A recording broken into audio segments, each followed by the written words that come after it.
白菜作为我们冬季餐桌的当家菜，是当之无愧。今天呢，本周当家菜当家的是白菜，看到没有？大嘴手中拿着的这一颗呢，是又大又壮的白菜。今天大厨为您带来2道口味一流的白菜菜品，肉中就属猪肉美，菜里唯有白菜鲜，让您从最普通的搭配中享受美味。怎样处理白菜能让营养和水分流失最少？一个小实验让您一目了然。走进健康新时代，快乐生活吃出来。您现在正在收看的就是每天带给你好味道的健康新时代，我是大嘴。今天是我们的本周当家菜。今天呢，本周当家菜当家的是白菜，看到没有？大嘴手中拿着的这一颗呢，是又大又壮的白菜。说起这白菜啊，我相信在这个季节，一定是你的餐桌上呢经常出现的一种食材。冬天到了，很多家庭呢都喜欢在家里啊囤点白菜，然后呢咱经常的来吃它。可是在家里，一般我们做白菜呢，也就那几种方式，感觉吃起来有点单调。那今天健康新时代的本周当家菜就教你做几种简单操作，而且又好吃的新派的白菜的烹饪方法。给您请来的是刘大厨，欢迎刘大厨。大家好。刘大厨特别擅长烹白菜，我知道是不是？今天选的是大个的茭白。哎，对。白菜有很多种，那基本上白菜品种不同，但是呢，它的营养价值却差不多。那究竟它里面有多少营养呢？今天给您解答这些问题的是我们的老朋友，营养健康老师，我们的王杰老师，欢迎王杰老师。大家好。王杰老师看到这白菜，觉不觉得有点？这个感觉大开眼界的感觉，对，个头特别大，特别大。这个呢是很多茭白中能够出现的这种大颗的白菜，是不是？对对。那今天我们就茭白啊，来教你做第一道菜。第一道菜咱什么名字？叫虫草花白菜卷。虫草花白菜卷。现在呢，刘大厨就教你来做。今天咱这个用哪个部位？用的是白菜叶。白菜叶外叶。其实哈，你看王晶老师，我不知道您家里在冬天囤不囤积这个白菜？我家里到冬天啊，就会在凉台里面放一些。就觉得吃起来方便，因为这么大一颗出去买的话还是挺麻烦的。对，东北人好像比较喜欢那个囤白菜，没错没错，而且可以把白菜做成是一种地方的东北的酸菜，对，东北的酸菜。那您在家里一般都怎么储存？我也要存白菜，但是这个白菜呢，我要存的时候会把它这个外表的叶子尽量的保存。没错，因为它这样就即使外表的叶子风干了，但是它可以保存里边的水分是不被蒸发掉的。对对对，就是外面这个残叶一定得留下来。哎，这个残叶吧，要它干叶把它包紧了。包紧了。哎，它因为它防止它的水里边这个水分流失，但是起到一个保护膜的作用。没错没错。比如说咱这一颗白菜已经干了以后，它要吃了吧哈。你还要一顿还吃不了，你可以把这个不要拔掉这个干叶。不要把这个干叶吧，稍微拿从里边你吃几个包，拽几个包，吃完以后戴口上。哎呦，还可以包回来。就是说你把这个残叶掰开，你拽里头的吃。拽里头吃，戴口上。在扣上，一样的也算是一层保护衣，是不是？天然的保鲜箱了。没错，咱这边呢选择一个好的白菜，现在呢开始大厨教大家来怎么操作这虫草花白菜卷儿。好，咱现在开始操作，现在给它拽下来一点我们的白菜，用白菜叶，用白菜这个外叶。我们今天这个菜叶已经被扒下去了，因为我们今天选的这个茭白啊，外头的残叶也很好。然后去掉。其实这个在物质匮乏的年代，这个白菜是作为中国人冬天最主要的一种蔬菜。没错没错。对，每家每户都要存上，甚至是上百斤的白菜。就因为它比较好贮存而且冬天呢，就是说那时候没有大棚，主要就是白菜啊、萝卜啊。这些蔬菜为主了。没错没错，而且现在来讲比较便宜一点。对对对，虽然现在就说我们的生活好了，然后这个物质大量的丰富，但是呢，这个冬天吃白菜的习惯，中国人还是把它保留了下来。没错，而且吃白菜呢也很适合冬天来吃，对身体很有好处。这边我们大厨啊，将我们这个白菜呢一片片的取下来，把这个白菜的叶留下来，然后我们这边呢就白菜帮放在一边，留着您在家里啊做这个醋溜白菜等等一系列的菜品。咱先给它焯水。现在焯一下水。咱这个焯水之前，白菜叶不用再清洗了，因为咱这一洗吧，因为咱有营养就流失了。咱把焯水的同时也就洗了。OK。因为咱这个白菜吧，已经把外头的脏的已经去掉了。对，最外层的叶子已经去掉了，脏的已经去掉，芯儿里面是很干净的。那一般在这个医学上来讲，这个白菜有什么样的营养功效？那中医上就认为这个白菜啊是一种性质是微寒的，但是呢它是一个比较平、比较干的一种性质。那中医上认为它就有一个清热解毒、清热除烦，还有一个养胃生津，还有一个利尿通便的一个作用。而对人体的好处啊是非常多的。而且我们民间的很多的小验方也是用这个白菜。那比如呢？你比如说这个用白菜叶，敷脸可以减少青春痘，让我们的皮肤呢保持细嫩。据说土耳其妇女的皮肤之所以那么好，就是用这个小偏方的。这个小白菜叶是给它烫好之后，就直接每天用它做面膜吗？没有，直接用生的好了。用生的来，生的好了，你可以把它稍微捣烂一下，然后这样它这个汁液更多的渗出来，可以让我们的皮肤就是补个水。对对对。那其实这个过程就等于是什么？比较便宜的面膜。对对对，而且这个白菜根儿啊也是有作用的。你像中医上就可以把这个白菜根儿，3个白菜根儿加7个葱的根儿。加上红糖一起煮，煮沸了以后趁热喝，就可以治疗风寒感冒。这属于是一些民间的小偏方。对，哎，以前我们的古人呢就开始研究这白菜的各种营养功效。今天呢，咱主要研究这个白菜的各种的一个美味的吃法。今天我们和白菜卷儿一起在里面酿入的是我们的肉馅儿、五花肉。哎，然后呢，刚才是切的一点点小碎丁，葱和姜，再加点料酒。来一袋的料酒，这个料酒大概多少1斤那个五花肉馅吧，料酒的比例就在10克，10克就左右，就是这么1个汤匙就可以。1斤肉呢，再加上点盐，来点盐，盐有5克就够了。5克，加点味精，味精嘛少用，少用一点点行。好，把它搅匀。OK。来搅一搅它。其实你看，我们一般啊，这个粗纤维的这种食材呢，都善于和肉在一块搭配。其实这个猪肉和白菜是一个最普通的搭配，但是是最合理的一个搭配。也能变换出好多种的烹饪方法。因为从这个营养价值来讲呢，你像这个白菜，它是富含多种的维生素。那这个肉中呢是含有一定的硝酸盐和这个硝酸盐的成分的。这个白菜呢，不但是我们因为它富含多种维生素，可以让我们的肉的味道更加的鲜美。而且呢，它可以防止这种硝酸盐在我们体内转化成亚硝酸盐，以及人体对这种亚硝酸盐的一个吸收。所以说呢，对我们的身体是非常有好处的。所以俗话就讲啊，说是肉中就属猪肉美，菜里唯有白菜鲜。就是他们俩是相得益彰的，是不是？对对对。白菜之王白菜，在这边呢，把肉馅儿已经调差不多了。这个调的时候，你看哈，一般我们做丸子呢，会想摔打一下它，或者平时的时候我们反复一个方向在上劲儿。咱这个就不用摔了，是不是？不用摔了，就使劲搅吧，搅起来搅行了，差不多就可以了。起搅行了。OK， 这样就可以了，调匀了。再加上点酱油。咱刚才为什么不一次性把酱油和料酒加进去呢？因为先搅搅它的这个，让它起了劲以后了，再把这个酱油加进去。哦呦，就是提前放酱油的话，你可能在家里面捣馅的话呢，就不会这么容易起劲儿。就跟咱那个绞肉馅加水是一样，你要是分步加，不要一次性加太多。包饺子、包包子、包馄饨这种馅料的，别忘了哈，不要一次性把这个调味料加太足，不然你搅的时候呢，就上不了这个劲儿了，吃起来口感就没那么紧了。好，搅好了，基本上。你看，我觉得还是很有这个粘性的，已经相互粘在一起。没错。五花肉，咱们的水开了吧？咱要把白菜，首先呢，来一点盐。这个锅里面来点盐是给咱这白菜吧入一下底味。来点底味。也好。这边我们把白菜直接放进锅里，然后来开始焯一下它。注意是白菜叶，今天我们用的是胶州的大白菜。去焯烫的时候，提醒大家注意的是，就是焯烫的时间啊，不要过长。最好的一个时间就是20秒到30秒就可以了。20秒至30秒就可以了。对，如果你焯烫的时间过长，那首先口感上它就过于软烂，就会影响我们的口感。那其次呢，就是说它的一些白菜当中的营养素也会大量的流失，所以不适合烫太久。对，好嘞，烫一下就 OK 了。咱还要过凉吗？要过凉。烫完之后我们过凉干嘛？直接卷就可以了，我觉得。第一，这过凉嘛，保持它的柔韧性。保证它柔韧性。还要过凉，肉不脆嘛。对，不容易，它不然容易断开。这样凉的时候让它保证有点韧性。对。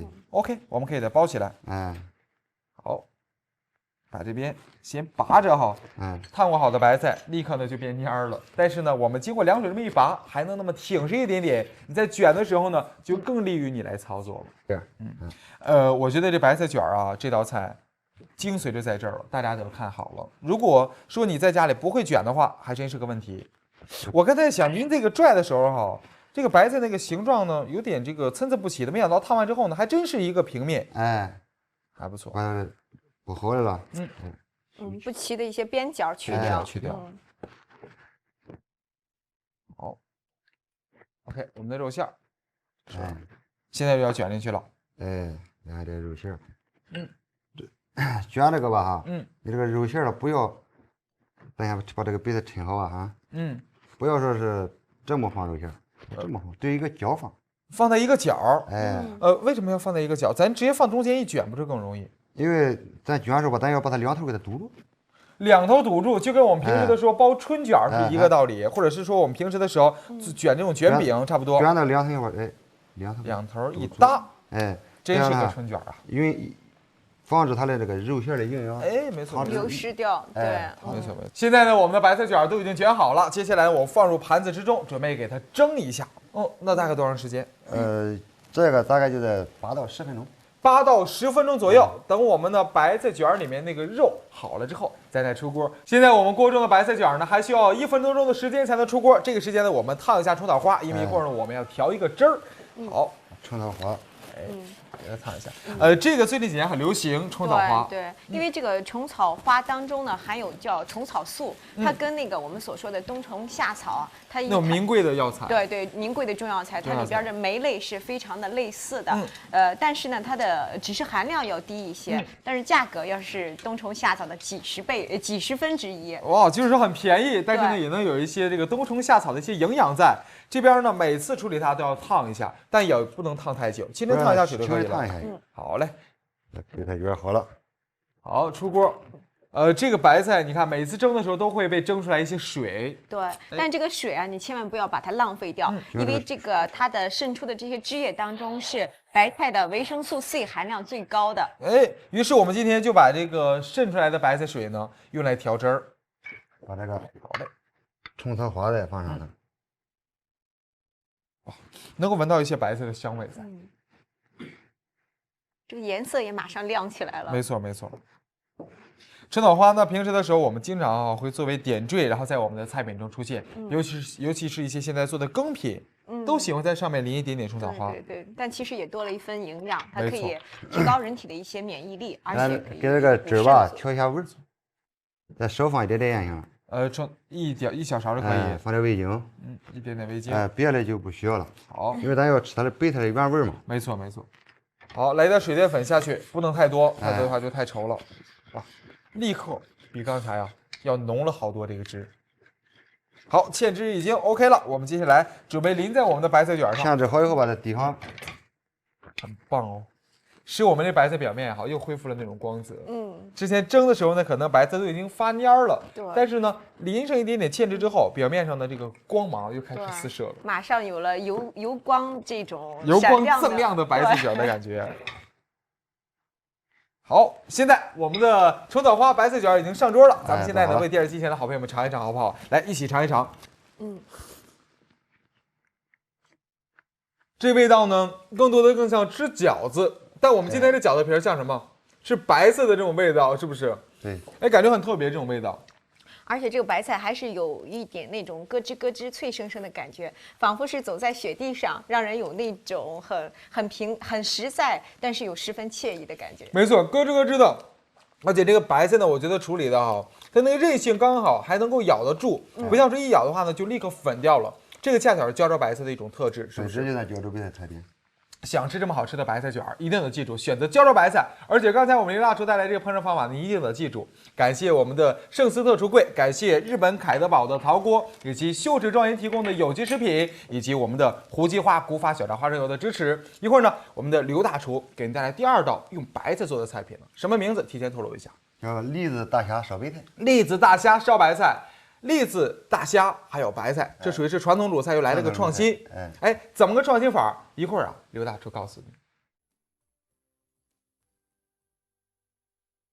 这里是健康新时代，我是大嘴，欢迎回来。今天我们这里进行的是本周当家菜。今天我们用的主要的食材呢，我们这边当家的是白菜。白菜呢，刚才我们的刘大厨用这个白菜和虫草花还有点肉馅做了个虫草花白菜卷儿，吃起来是挺特别的。那个白菜变成了一个饺子皮儿的感觉。而接下来我们的刘大厨要用这个胶州大白菜教你来做第2道大虾烧白菜，但是呢，跟平时我们吃的传统的鲁菜大虾烧白菜有点不一样。因为我们加入一点栗子，学名是栗子大虾烧白菜。刘大厨，白菜接着交给您，然后您来操作，好不好？刚才咱用的是白菜叶，接下来咱这道菜用还要用白菜叶。好，给它取下来。外叶，现在用里面的，因为我们这一颗白菜是一层一层剥开的。把这个叶吧用手撕。哎，大厨，其实我一直有一个疑惑，你看，有的时候你会发现，这个手撕的白菜和你这个切出来的白菜味道会差好多，为什么要手撕呢？手撕吧，第一它是营养水分流失的比较少，哎，第二它吧变入味儿，变入味比刀切了要好入味儿。其实王静老师，你会发现，有的时候手撕的白菜它吃起来的时候呢，水分要比我们切的白菜呢要大那么一些。对，它更多的保留了这个白菜的汁液在里边。没错这也就是说，我们从营养价值来讲呢，这个手撕白菜比要切的白菜更健康，也更富含营养。好，那我们可以请我们的刘大厨啊，帮我们做一个小实验。没错，就是用不同的方法来切这个白菜，或者是手撕白菜，看这个哪一个汁液渗出来的最少，那没错哪一个就是保留这个白菜的营养以及最全水分面的。最全面的。对，看到没有？大嘴这边呢，准备一个盘子，盘子上面是3张餐巾纸，餐巾纸吸水性特别的好，有一点点水分，它呢都会立刻给它吸进去。那接下来大厨，我们就咱们用3种不同的方式取来处理白菜。 3个同样的白菜叶，白菜叶咱们做一下比较。好没错我先做一个哈，手撕的，就这个位置就可以了。哎那好，大厨，再赶快放进去我们这边。好，放进去这。是手撕的。手撕的，我们给它看一看，让它再来一个吧充分的和我们的面巾纸接触。来一个来一个横切的，横切的，横切就是说沿着它的纤维呢，这么给它斩断，斩断对等于是把它的纤维给它斩断了，是不是？看看这个，我们说这个事好嘞实胜于雄辩，我们没错用事实讲话。对，没错，耳听为虚，眼见为实。一会儿咱看看这餐巾纸上啊，然后再来一个竖切的谁现在会比来一个较多。竖切的。竖着切的呢，就是我们平时传统的这种切白菜的方法啊，竖着切的。哇，唰唰的声音。好了，可以了，够了。我们是等量的，基本上再放上我们这边。好了，让它再浸一下。现在您看到了，咱这3种不同的方法呢，处理的白菜都放在我们的餐巾纸上了。那现在我们同时哈，把我们这个白菜呢，从我们的餐巾纸上取下来，看一看餐巾纸上会留下些什么东西。哎呦，这个呢，大嘴哈，取下来的是什么？是我们刚才这个横着切的白菜，看到没有？这是这样子的。这个是手撕的，手撕的。然后我们这个呢，就是您在家里经常用的这种，哎，竖着切的，哎，哇，很明显的，大家看到没有？3种哈不同的处理白菜的方法，在我们餐巾纸上留下的水分痕迹也是不一样的。那么今天我们这边的实验结果非常的明显哈，我们横着切的白菜就是大嘴右手啊拿着这个张纸上留下的水分最多，代表着什么？如果说你在家里横着切白菜，可能渗出来的水是最多的。对。那么哪个是最少的呢？当然是手撕的。手撕的我手里拿的就是手撕白菜放的这个餐巾纸。您看到餐巾纸上呢，就那么一点点水的痕迹。所以说您在家里处理白菜的时候呢，最好是用手撕的方式，或者是说您一定要切的话，用这种竖着切的方式，哎，要比横着切渗出来的水分少很多，代表什么？营养它不会流失，是不是？对，一个简单的小实验，希望你在家里的时候呢，正确的切白菜。咱这边呢，白菜已经手撕好了，大厨这边呢，要把我们的栗子先剥一下，是不是？咱今天用的栗子是这种纤细的小的栗子。今天用了栗子吧，还有一个不一样的地方嘛，我用的是糖炒栗子。糖炒栗子，糖炒栗子哎，哇，这个满大街啊都能够看得到的，尤其到冬天的时候。对啊，它这个糖炒栗子有什么好处吧？因为糖它已经入了一遍味儿了，没错，它炒出一定是口感也比较绵。你要在市场买的那个栗子肉吧，你在锅里边烧，就是把白菜烧烂了，你这个栗子还不是烂的。那如果说您在家里要做什么栗子鸡啊之类的，比如说把栗子和这个动物性的食材搭配一起，能适合久炖的，你可以用那种生栗子，是不是？或者用那种大个的栗子。对，你要对白菜了，像烧白菜，时间比较短的这种用熟的也可以。没错。那刚才我们的王静老师也说了，其实白菜在处理的时候呢，不适合哈给它加热太久，对，太久营养就流失了。对。而且这个栗子呢，也是，就是我们虽然是一个传统的一个鲁菜，加了栗子，就是加了一份营养，没错，它对人体的滋补作用非常的强，而且能强筋骨的，对，是吧？可以和人参和黄芪相媲美呢。这边呢，我们的栗子没用太多哈，用因为几个就行。因为今天我们重点是想吃这个大虾和白菜烩在一起的这种鲜滋味，栗子只是一个搭配，点缀进去就可以了。好。好，栗子剥好了。 OK， 已经剥好了。栗子呢，处理一下大虾。现在的栗子都是可以吃的，因为它已经是成熟的糖炒栗子了。在这边呢，把我们的虾脑哈以及我们这个虾身呢，给它分离成2半。锅中起一下火。哎，现在锅热了吧？哎，加点油。来点油。好，来点油下去。这个油呢，相对来讲量有点大，是不是？哎，这个炒虾啊，备它吸油，没错。油少了它不好吃，咱就说多来一点。哎，今天我们用的油啊，也是健康新时代给您重点推荐，也是我们独家冠名支持的青岛的胡姬花古法小榨的花生油。这种油呢是用古代的那种榨油的工艺，有这种浓浓的花生的香味，而且还没有油烟，建议你在家里可以试一试，很棒的。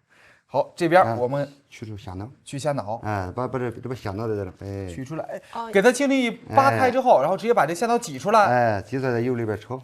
哦，那为什么不直接就放进去来炒？搁着这个皮吧，它炒不进去，炒不出来味道。